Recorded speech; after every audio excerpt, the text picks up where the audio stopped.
दोस्तों, कैसे हो आप? आशा है कि आप सभी बहुत अच्छे से होंगे। आप सभी को हैप्पी धनतेरस। आज मैं आपको धनतेरस की कहानी सुनाने जा रही हूँ। इसमें सबसे पहले गणेश जी का पूजन किया जाता है, फिर धनवंतरी भगवान का पूजन किया जाता है और उनका दीप जला के स्वागत किया जाता है और फिर उनकी कथा कही जाती है। धनवंतरी भगवान की पूजा खील बतासे खिलौना से करनी चाहिए तथा धूप जला करके उनका स्वागत करना चाहिए। अब धनवंतरी भगवान की कथा आप लोग सुने, जो इस प्रकार है। एक दिन विष्णु भगवान लक्ष्मी जी के साथ मृत्युलोक में घूम रहे थे। एक जगह भगवान कुछ सोच कर लक्ष्मी जी से बोले, मैं एक जगह जा रहा हूँ, तुम यहीं पर बैठ जाओ, लेकिन दक्षिण दिशा की ओर मत देखना। इतना कहकर भगवान विष्णु स्वयं दक्षिण दिशा की ओर ही चले गए। जब लक्ष्मी जी ने देखा कि भगवान स्वयं तो दक्षिण दिशा की ओर गए हैं और मुझसे देखने को मना कर गए हैं, इसमें कोई न कोई भेद है, अतः इस भेद को मुझे जरूर देखना चाहिए। ये सोचकर लक्ष्मी जी दक्षिण दिशा की ओर देखने लगी। उस समय उन्हें दक्षिण दिशा में पीली सरसों का खेत दिखाई दिया। उसे देखकर लक्ष्मी जी की आंखें ललचाईं और उस खेत में जाकर अपना श्रृंगार करने लगी। आगे और कुछ बढ़ी तो गन्ने का खेत दिखा। गन्ना देखकर उस खेत में गन्ना तोड़कर चूसने लगी। इतने में भगवान विष्णु आए और लक्ष्मी जी को वहां देखकर बहुत क्रोधित हुए। दूसरे जब उनके हाथ में गन्ने देखे तो कहने लगे, तुमने खेत में से गन्ना तोड़ के बहुत बड़ा अपराध किया है। इसके बदले तुमको इस गरीब किसान की 12 वर्ष तक सेवा करनी होगी। यह सुनकर लक्ष्मी जी बहुत घबरा गई, परंतु जो बात भगवान के मुख से निकल गई वही उनको करनी थी। तब भगवान लक्ष्मी जी को छोड़कर क्षीर सागर में चले गए। लक्ष्मी जी भगवान की आज्ञा मानकर उस किसान के घर चली गई और उस किसान की नौकरानी बनकर उसकी सेवा करने लगी। जिस दिन से लक्ष्मी जी किसान के घर में पहुंची, किसान का घर धन धान्य से पूर्ण हो गया। जब 12 वर्ष बीत गए तब लक्ष्मी जी ने जाने के लिए कहा, परंतु किसान ने उन्हें जाने से रोक लिया। जब विष्णु भगवान ने देखा कि लक्ष्मी जी नहीं आई तो वह किसान के घर गए और लक्ष्मी जी से चलने के लिए कहने लगे, परंतु किसान ने लक्ष्मी जी को नहीं जाने दिया। तब भगवान विष्णु बोले, अच्छा, तुम अपने परिवार सहित गंगा स्नान के लिए जाओ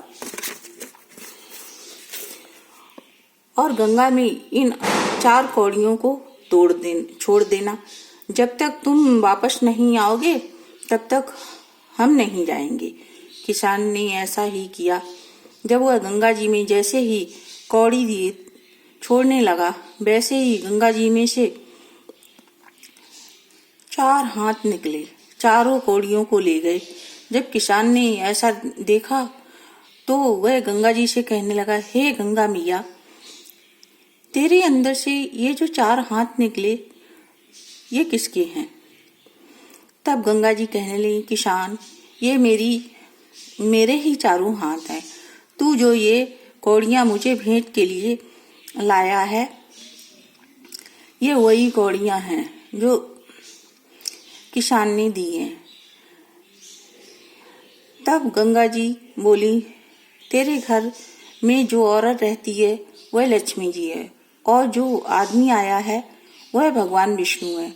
तू लक्ष्मी जी को मत जाने देना, नहीं तो तू दोबारा पहले जैसा ही गरीब बन जाएगा।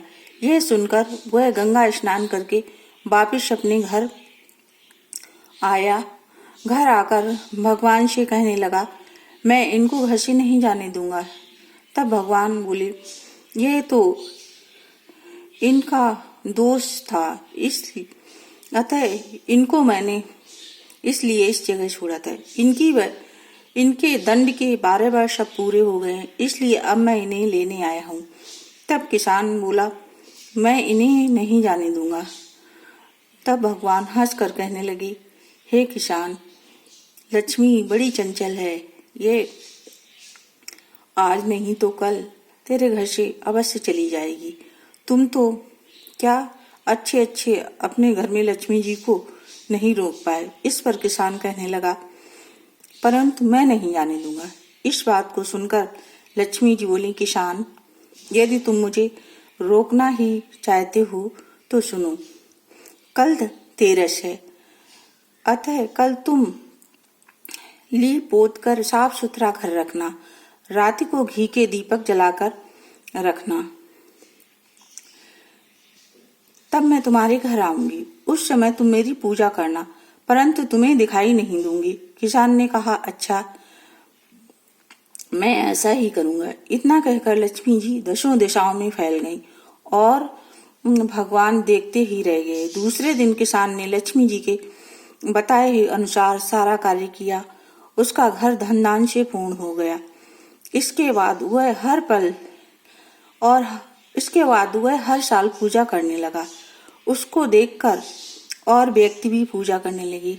हे लक्ष्मी जी, जैसे तुमने उस गरीब किसान के यहाँ आई, वैसे सबके घर आना और हमारे घर भी आना। बोलो लक्ष्मी मैया की जय। बोलो धनतेरस धन्वंतरी भगवान की जय।